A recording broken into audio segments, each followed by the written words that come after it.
কুস্তিগির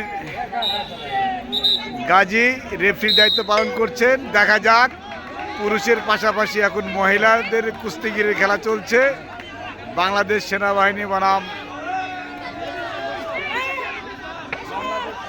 Bangladesh police, হাড্ডাহাড্ডি লড়াই চলছে। প্রচুর দর্শক। রেফারির দায়িত্ব পালন করছেন আন্তর্জাতিক কুস্তি খেলোয়াড় গাজী। দেখা যাক, দেখা যাক, দেখা যাক।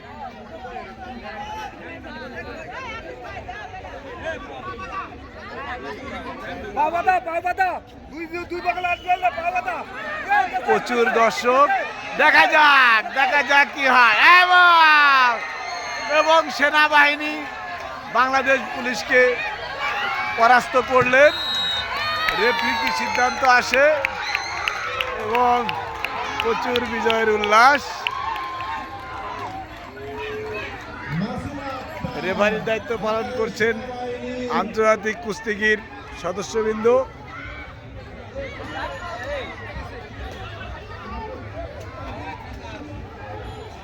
প্রচুর দর্শক। কাবাডি স্টেডিয়ামের পাশেই এই আয়োজন। মহান বিজয় দিবস পুরুষ ও মহিলা কুস্তি প্রতিযোগিতা 2024।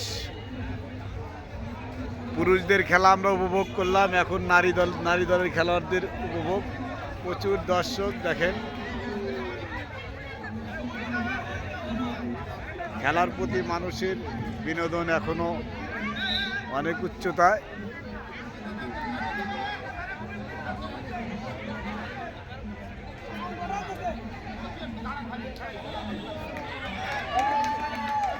সেনাবাহিনীর সদস্য সেও গোল্ড মেডেল অর্জন করলেন। ধন্যবাদ সবাইকে। কাবাডি খেলা শুরু হবে, আমরা লাইভ করতে পারবো না। ধন্যবাদ।